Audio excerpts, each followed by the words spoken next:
Okay, pal, you want smash mouth power and efficiency? Then here's your starting lineup. Ford F-Series, #1 for 37 years straight. Talk about a dynasty, baby. Hey, it's game time, sports fans, at the Bill Ford Tough Sales Event. And good afternoon, everyone, from the lobby of Bruner Motors on the corner of the South Loop and Lillian Street in Stephenville. Make sure you stop by. Plenty of free food courtesy of the pizza place in Stephenville. We'll have refreshments and, of course, Tarleton athletic giveaways later in the half hour. The Coach Lonn Reisman radio show is sponsored by the Bruner Auto family, so we thank them for their support in making the show possible. Coach, your team has traveled 1,455 miles over the past 2 weeks. You pick up 2 wins. How grueling was that road trip? Casey, I'll tell you what, I think our tank was empty after the game in Wichita, after the game in, up in Canyon on Wednesday night. Coming back from Kingsville, get right back on the bus going to Canyon, tough trip. Let's get the show kicked off by recapping those 2 games since our last show. It started on Saturday night, Coach. You take on a then 7-15 and 2-8 team in the conference in Texas A&M Kingsville. And in the first half, your team really executed the game plan well. Really did, Casey. I was really pleased. We followed the game plan. We came out focused, and we got up at 37-20 at halftime. Yes, sir. Really liked the way we were playing, and defensively, giving up 20 points on the road. Really had the game under, where we wanted it after the first 20 minutes. The score, like you said, 37-20 at the half. You hold them to 27% from the floor. But in the second half, Coach, they scored 50 points. They knocked down 7 3-pointers. Some of those were contested shots. How different was that second half? Well, I think the game was a totally different game in the second half, and there's a lot of reasons why the game went to that level and being a different game. But give Kingsville credit. I thought their kids came out, didn't quit, and that's something that Johnny does down there. I've watched his teams play at Navarro for years when he was over there, and you're going to get their best no matter what the score is, and it's a credit to their kids. They came out and played very hard, and when you get on a roll and you start feeling that momentum starts to switch, and you get the other team's momentum on their home floor, it gets to be a tough ball game, and it did get to be a tough ball game, and one that our guys had to hang on, and they did. And anytime you win in Kingsville, you're glad to get out there with a W. Yeah, and the big storyline in this game, Coach, is season high 58 fouls called on both teams combined. Did that make it tough to get into a rhythm and get your rotation moving? Yeah, I think it did for both teams, Casey. I thought that the game never really had a rhythm. I thought first half it was really a good rhythm. It was a really a good basketball game.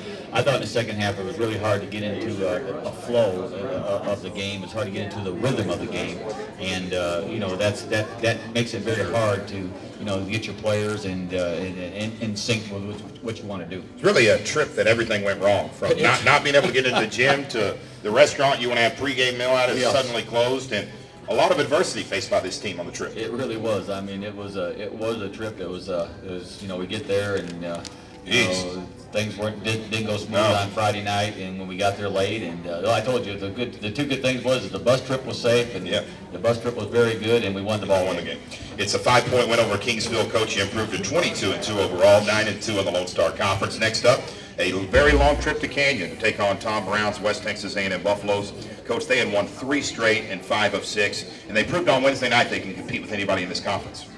They're a very good team right now, Casey. They're well coached. Their kids are playing hard. They had to come off some very good wins, especially when you beat Midwestern 73-60 and go right on the road and beat Cameron by 15 at Cameron, which we know how hard it is to win at Cameron. We were very concerned, and we knew that we had a heck of a ball game on our hands against a very hot basketball team. It seems like we always catch people when they're at their best, but it's like I've told our staff before, if you can't beat their best, then you don't need to win.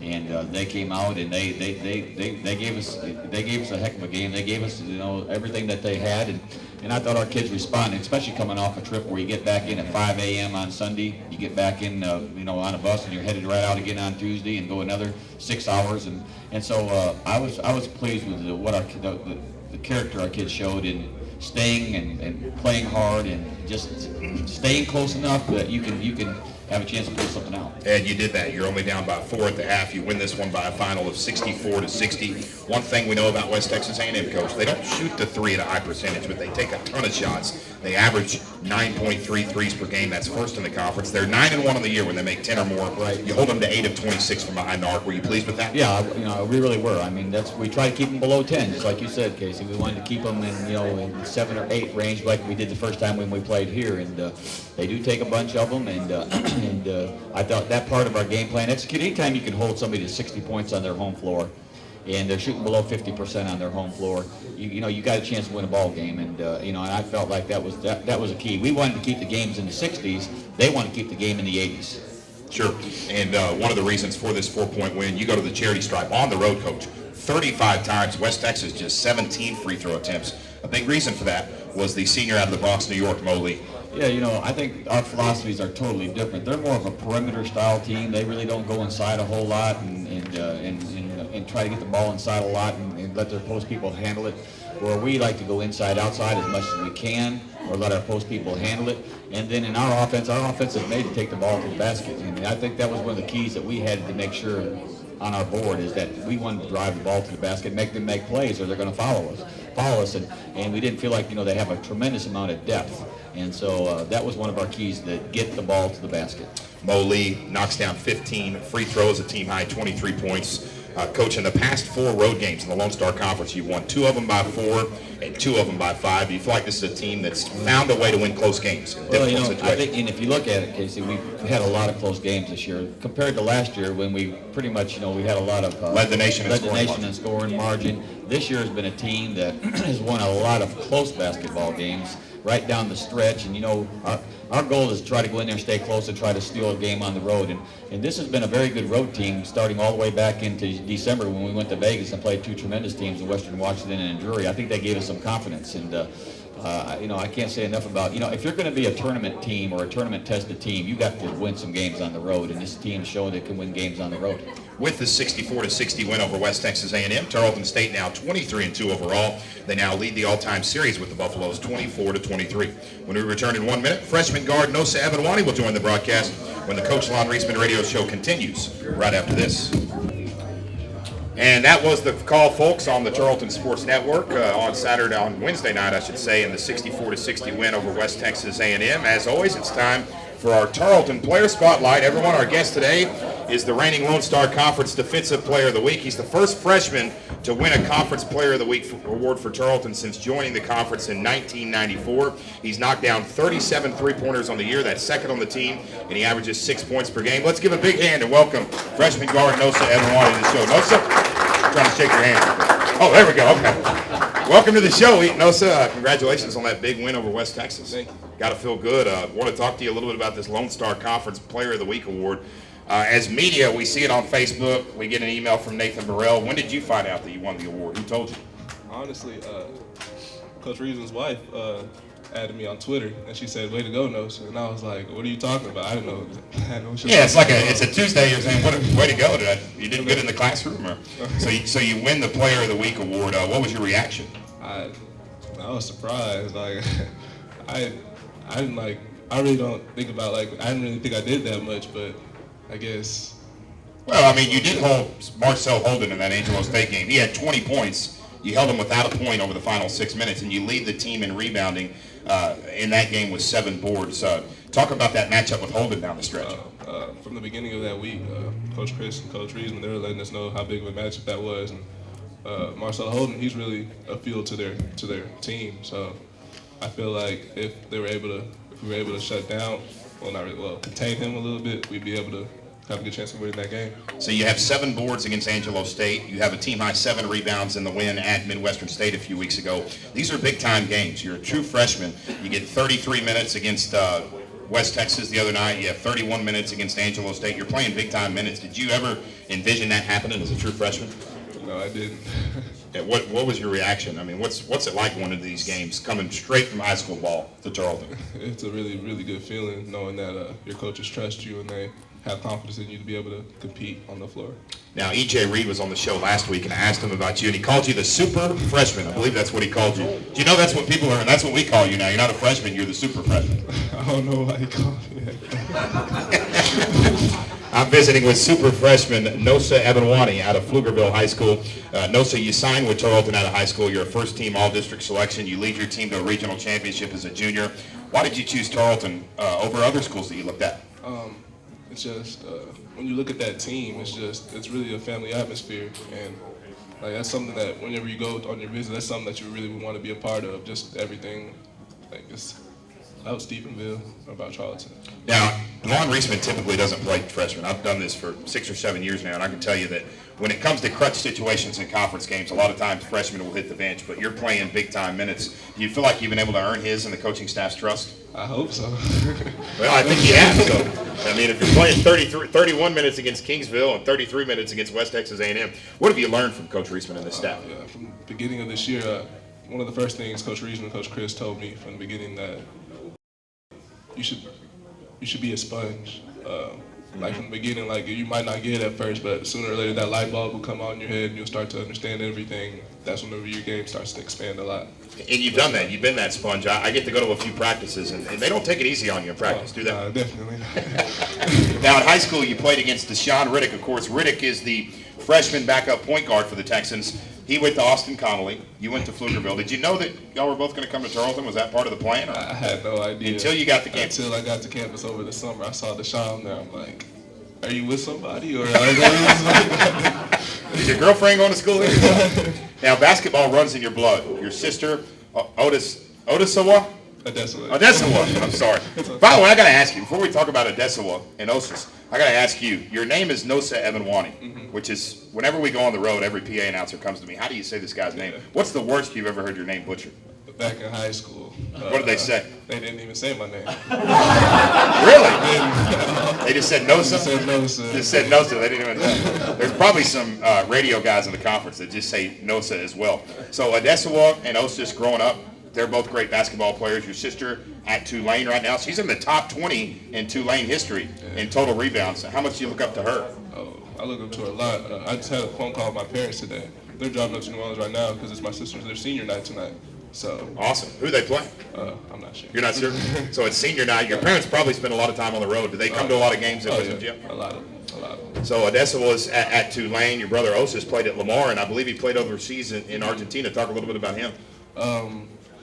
He's been, after Lamar, he got his degree. He ended up getting his bachelor's degree for, physical therapy. And but he's been looking to play overseas. Like, he was just in Belize a couple of weeks ago, and right now he's back home because he tore his Achilles, but he's better now. He's better. Still looking to play overseas. How much pressure did you have growing up? So you got these two great Division I basketball players, and here you are, the youngest of, I'm guessing there's just three of y'all, right? Mm-hmm. How much pressure did you have growing up? I always felt like the little one. And I always had, I had something to prove, how to make it somewhere. But my parents did a great job of telling me, like, they still love me no matter what I do, what I choose to do. But I'm happy everything worked out. Awesome. Time and Osa for our final questions. You're on a team, 23-2. You got 3 games left in the season. How important is it for you and the guys to finish strong and not get complacent? Definitely. We can't get complacent at all. We have a lot to play for, obviously, and I feel like we continue to grow as a team, so the sky's the limit for this team, and I feel like we'll be good. What's been the message from the coaching staff this week, getting ready for this Eastern New Mexico game? Don't let up. Shouldn't let up at all. Just keep, playing harder. No mouse traps in the locker room like the Camry? Not this time. Not this time. Hey, Nosa, congratulations on an excellent freshman year. Appreciate your time. Let's give Nosa Ebenwani a big round of applause for appearing on the show today. We'll take a 1-minute break. When we return, Coach and I will preview the matchup with Eastern New Mexico and go around the Lone Star Conference when Tarleton Texan basketball continues right after this. Time now to take a look at some of the scores around the Lone Star Conference. We'll start on Wednesday night. Coach, Midwestern State falls to Angelo State 78-59 in San Angelo, and sure surprised me to see that a 19-point game. Did you feel the same? Yeah, I thought, I knew that Midwestern, but they really wanted to win that ball game, keep them in the race, and I know how good Midwestern is, and the score was surprising. I mean, Angelo's very talented, and it was a game that I thought would be a little closer than that. But when you go on the road, you never know what's going to happen, and still Midwestern's a very good team that can beat a lot of people. There's no doubt about that. Texas A&M Commerce over Eastern New Mexico 86-80, a game that a lot of folks thought would be a blowout, and Eastern showed you that they can stay in these tough games. Well, there's no doubt, and they have 2 of their starters back, and one came back the night we played out there, so he's finally back in shape. Then they have another starter back that has not played, and they've got him back. So they're a little better team right now. People don't realize, one of the things I look at right off the bat is I always look at their turnover situation. And to be honest with you, even though you look at their record, we have more turnovers on the year than they do. We have 344 turnovers on the year. They have 342. And so it tells me that they do take care of the basketball, and their shooting percentage is not good, but they do take care of the basketball, which anytime you take care of a basketball in a game, Casey, you have a chance to win the game. And they're averaging around 13 some turnovers per game, and that, you know, for a team that's struggled this year, and a team that has the record they have, you know, I always try to look at our stats compared to their stats. That was something, you know, that impressed me to know that they, you know, that they do take care of the basketball, and actually that's a statistic that they're better than we are.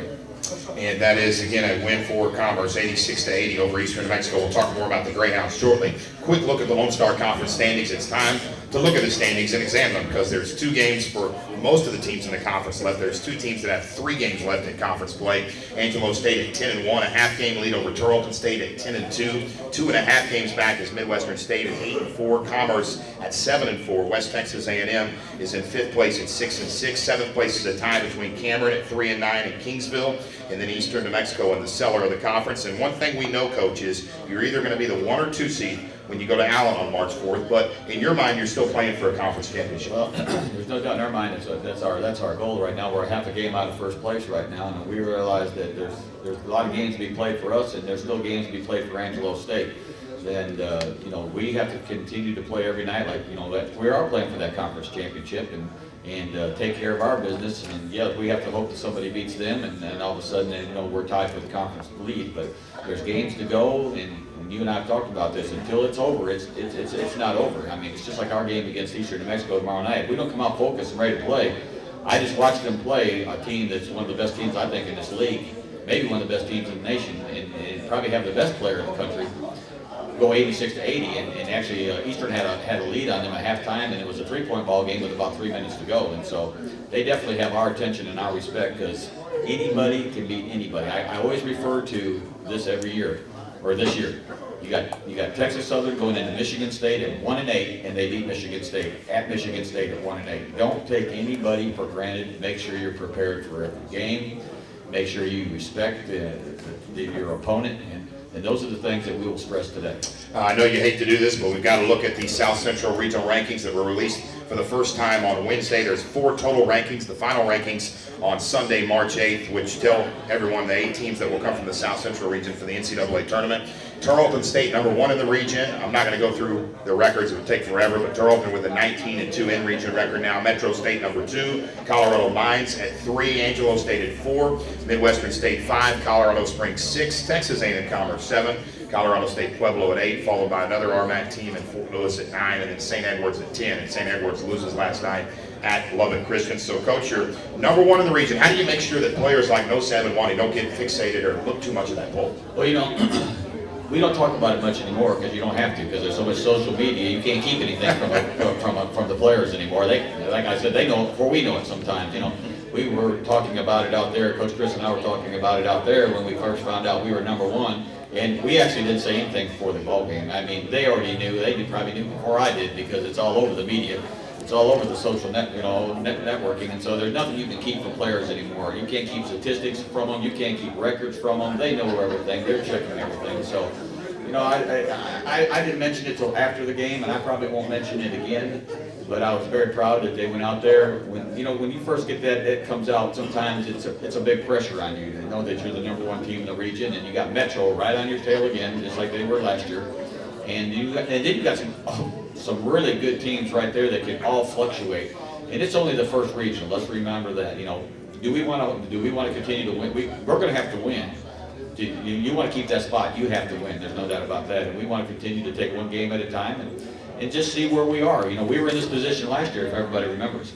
We were number 1 in this regional last year, and so we know we've been there before. We have players that's been there before, and so, you know, we'll take it one game at a time, and where it comes out, it comes out, and we'll do our very best to continue to win. And that's what we were talking about a second ago, Casey. That's why we want to win this conference. We still have a conference scheduled to complete. We have 2 games left in this league right now. We're 10-2, and I believe Cameron has 2 games or 3 games left in this league right now. I think they have 3, and 2 of those are on the road and 1 at home. And they're a very good team on the road also. So, you know, we're just going to play this out and see where it ends up. Time now to preview the 26th game of the 2014-2015 season. A 7 o'clock matchup Saturday night with 7 and 18 Eastern New Mexico. We've talked a lot about them already, Coach, with their 2 players coming back, Clardy and, of course, Lawrence Domingo at 100%. That's going to make a big difference. And we haven't talked yet about John Gillum, who in conference play is averaging 19.8 points per game in Lone Star Conference games, which leads the conference. He's a dangerous threat. Their guards are dangerous threats. Their guards can shoot the 3. Their guards are athletic. They're quick.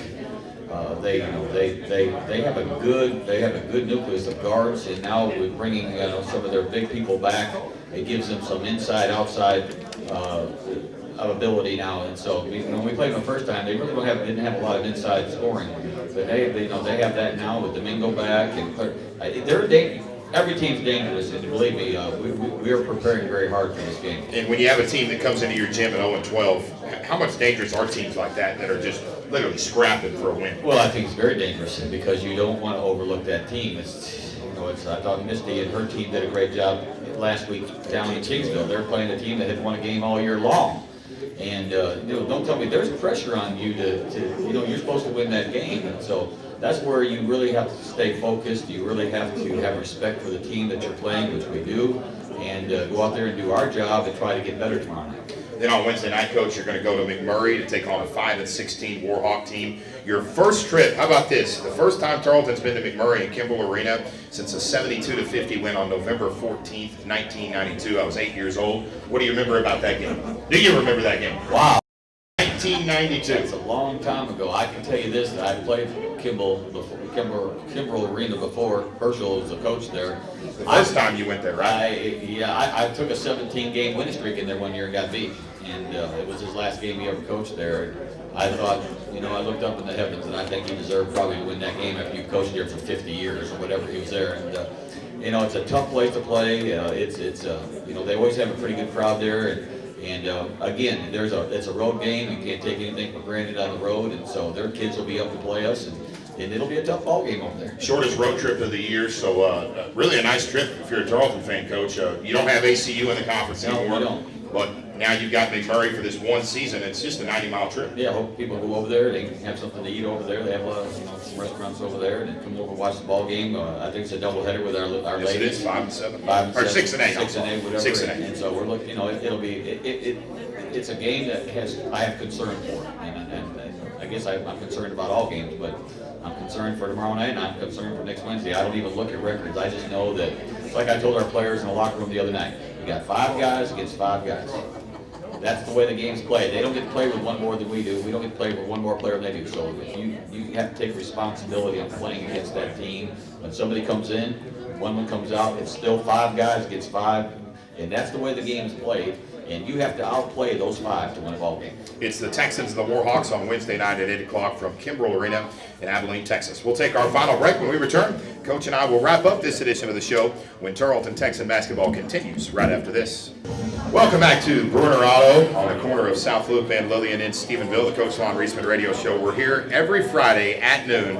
Thanks to the pizza place for providing today's food. Appreciate their support of the show. And we want to thank our live audience. There's probably 40 people standing in the very back here at Bruner Auto, so we appreciate our live crowd. And what we do each week is we roll the dice for Tarleton giveaways. So you will roll the dice. You can win a Tarleton shirt, a Tarleton hat. You can win a car wash or an oil change courtesy of Bruner Auto, or you can win a entry into our grand prize roll-off, which will happen 1 week from today, where we'll have all the grand prize entries come back. And I believe right now there's 3 total. There might be 4, but we'll have them all back next week. And if you win that grand prize roll-off next week, you'll get a travel package to the Lone Star Conference basketball tournament in Allen, Texas. Coach, we have one rule with the dice. Very simple. It has to roll. You can't skid it. You cannot skid it. You must roll the dice. That comes straight from the head coach. Our first winner today, can't say the last name, so I'll say Trevor B. I think it's for cheers. Trevor, come on down, Trevor. All right, Trevor, we appreciate you being here. Grab the dice. Let's see what you roll. Roll that thing. Here we go. It looks like he's rolled dice before. Car wash. Congratulations, Trevor. Thanks for being here. We appreciate all of our Tarleton students here as well. Huge crowd at Bruner Motors. Gerald Harmon. Gerald, come on down. Gerald, there you are. Gerald, don't skid it. I don't know if Gerald's rolled yet this year, so this could be the first one. Maybe he'll get in the grand prize. You never know. Here we go, Gerald. Oh, what do you get? Oil change? All right.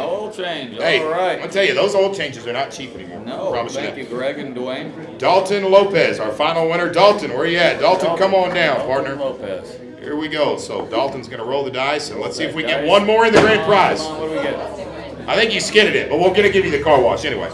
Congratulations, Dalton. Thanks to Gerald. We had 2 car washes and an oil change today, and I believe that's gonna leave us with 3 contestants for our grand prize roll-off next week. I think C.D. Jones in the back is one of those contestants again. So we will contact them, and they will be here next week for the grand prize roll-off. The Tarleton Texans are now 14-9 overall. They are 7-7 in 5th place in the conference after falling to West Texas A&M on Wednesday night. They return home on Saturday at 5 o'clock matchup against Eastern New Mexico. 4:45 pregame show. The Coach Misty Wilson radio shows every Thursday at noon from the lobby of First Financial Bank in Stephenville. Baseball and softball underway. Texans 4-3 on the year. They open at home today, Coach. 3 o'clock against Texas A&M International, and if they hit a ball into the outfield, it might carry today. It might. The way the wind is blowing. I hope the wind is blowing that way and not blowing in. It's the Cecil Blue Baseball Complex. If you're in town today, please get out and support Coach Conger and the Texans off to a great start. That's a 4-game set this weekend, a doubleheader tomorrow starting at 1 o'clock. Coach Mata's Texans, 9-4 on the year. They're in San Antonio today. They'll play 5 games over the weekend at the St. Mary's Invitational starting with a noon first pitch. They're actually underway right now against Texas A&M International, so best of luck to them. Coach Drake's Texan tennis team fell yesterday 8-1 at St. Edwards. They're now 2-3 on the year. And then track and field, Coach, at the Red Raider Invitational today, their final prime coming up before the conference. Conference tournament, I believe the indoors next week. It is next weekend, so boy, pretty busy time of year for the athletic director as well. Everybody's in full swing right now, and finishing up. I call it the winter part of our winter, going into the spring, and then all of our spring sports. So it's everybody in the athletic office, as you know yourself. Everybody is absolutely swamped right now. We're very, very busy. The next broadcast of Texan basketball Saturday night at 7 o'clock from Wisdom Gym against Eastern New Mexico. It's Pink Out Night at Wisdom Gym on Saturday. The first 200 fans that come to the Texan game that starts at 5 receive free pink t-shirts. It's Heiko Night. If you're listening and you're from Heiko, you get in free with a photo ID. If you can't make it to the game, the pregame show at 6:45 with the Coach Chris Reisman pregame interview, starting lineups and more. You can listen right here on 90.5 FM, the flagship station of the Tarleton Sports Network in Stephenville, Granbury, and Fort Worth. The Lone Star Conference Basketball Championship, March 4th through the 7th in Allen. Call 254-968-1832. You can get discounted tickets in the Tarleton box office. You get a free t-shirt with a session ticket. And if you want to pay with a credit card over the phone, just call 254-968-1832. Coach, you got to vote for Davide Carter in that Dark Horse Dunk Contest. Did you do it yet? Yeah, so I've already made my vote today. 3 times today? No, I don't have a Twitter account, so I don't have a Twitter account. I barely, they had to show me how to use Facebook, so I could use that. I could actually vote on Facebook. So yeah, it took you like a month to accept my friend request on Facebook. I don't know about Facebook very much, but DarkHorseDunker.com. Carter's in the second round. We need everyone's vote. Right now, he trails a Division I opponent 51 to 49% voting through Wednesday. DarkHorseDunker.com. So it's 50-50 now. Oh, it's 50-50, so we can come back. Keep voting. Keep voting through Wednesday. We can send Davide Carter to the State Farm Slam Dunk Contest on ESPN. Thanks to the Pizza Place for providing the food. A big thanks to super freshman Nosa Evanwani for joining us earlier in the show. I want to thank our producer Aaron Young back at the KTRL studio, our on-site engineer to my left, Mr. Jody Lee Cottle, and of course the Bruner Auto family for sponsoring the show. Last but not least, thanks to each and every one of you for listening and for your support of Tarleton State University Athletics. Coach, time for our final question. 23-2 overall. We talked a lot about these 2 games coming up. How important is it to not get complacent? Because you surely don't want to go into that conference tournament coming down. Well, I think that I'm very fortunate, Casey. You've been around. I got a tremendous staff headed by Coach Chris Reisman, our associate head coach, and then I got Marlon, and I got T.D. Harold, and I've got Coleman. I'm very fortunate to have a staff like I have. These guys have played for me. They're very loyal to this university, and we would not be where we are today. I know you can give me all the credit for these wins, but I've got to give a lot of credit to my staff, headed by Coach Chris. I mean, without them, we would not be where we are today, and I know that, and that's how important continuity, and that's how important it is to have a tremendous staff underneath you. And it goes along with everybody. Everybody thinks it's just our basketball team that actually is 23-2, but it's actually our fans, our community. You go on the road, you see people on the road. Student managers. Our student managers are working their self every day with Cole and Ashton and Brody, and and our trainers headed by Adam. You know, it's just a complete family situation here. You got Troy working on our basketball schedule for next year, because I've got, you know, I mean, he'll probably kill me again because he had a heck of a schedule for us this year, but It's worked out well. he's got to get where he can play, and so we're very fortunate to have that. And, you know, we have people out all over today. I know that Susan's out trying to get hotel rooms, and every Terry's working, and all kinds of different things we do, Kathy. We are a very busy staff. There's no doubt about that, and everybody has an ownership. Nathan and his staff are continually working constantly on everything we do. We've thrown so much at him, it's unbelievable. But, you know, everybody seems to, you know, we work so well together, and we're a great athletic family. And everybody wants the best for each program, and so, you know, it's a great time to be a part of Tarleton State Athletic, Casey. Coach, as always, thanks for your time. Best of luck moving to 25-2 this week. Thank you, Casey. That's going to do it for this 7th edition of the Coach Lonn Reisman Radio Show. For the 27th year head coach of the Texans, I'm Casey Hogan saying so long from Brunner Motors in Stephenville. Until next time, have a great Friday, everyone, and I'll talk to you Saturday night from Wisdom Gym.